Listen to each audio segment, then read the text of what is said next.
Hi everyone, welcome back for another story time. I'm Miss Julie. Today I'm going to read a brand new book. It's called My Brother the Duck.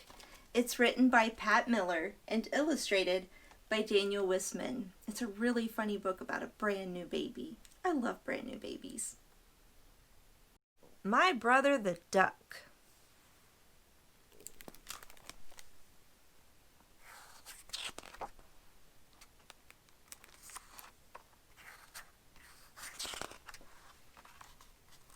I'm Stella Wells, fledgling scientist. Scientists notice things, and so do I. Like the fact that my baby brother might be a duck. I spotted something odd before he was born. Dad told Mom, "You're waddling. We must be having a duck." They laughed. I didn't. A baby was bad enough. A duck was unacceptable. Research was obviously required. So when my parents returned from the hospital holding something wrapped in a blanket, I took notes. The thing was scrawny. It was yellow. Its nose was flat and broad. It looked like a duck. But that was only a hypothesis. To prove it, I'd need evidence. Mom showed me the bundle. "Look, Stella, it's your baby brother, Drake." That name seemed noteworthy. Turns out Drake is a fancy word for a boy duck. My first piece of evidence? Check. As soon as I wrote it down, Drake started squawking. Man, could that kid quack. My second piece of evidence? Check. But scientists can't just wing it. They have to gather facts. So I visited my friend Carla Martinez. She's made volcanoes erupt, pickles glow, and paper clips float. "We have a new baby. His name is Drake. I think he's a duck." Carla considered my statement. "Male ducks are called drakes," she conceded. "Does he quack? You should hear him." "Does he have feathers?" "Not yet, but he's fairly fuzzy." "Does he have a bill?" I stopped to think. Drake's nose was definitely not normal. "I guess so," I said. Carla raised an eyebrow. Scientists don't guess.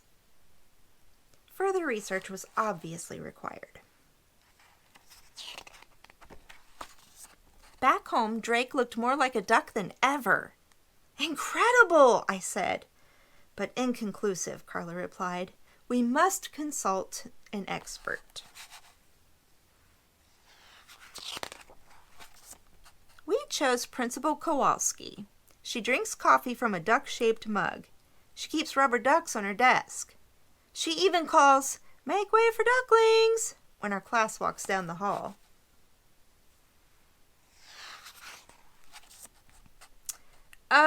Miss Kowalski," I said, "we were wondering, how can you tell if a baby duck is really, a duck?"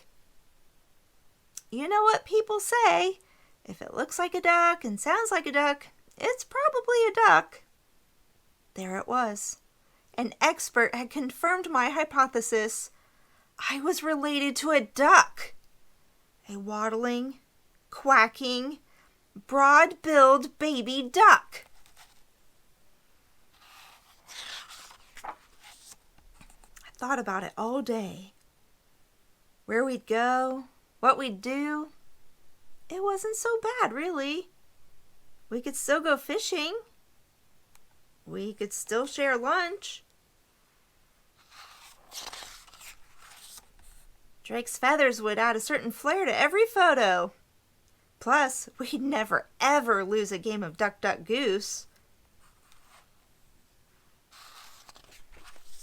I hurried home, ready to be the best big sister a duck ever had.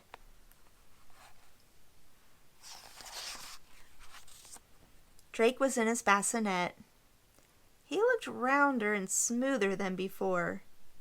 His nose seemed almost normal. That didn't fit the bill. Was all my research wrong? Just then, Dad waddled by. I dropped my notebook and stared. Long, skinny legs? Check. Wide-webbed feet? Check. The biggest bill I'd ever seen? Check. Pull time, he announced. I need to get my wings wet. And with those words, I knew. Stella Wells, fledgling scientist, had another hypothesis to test. The end.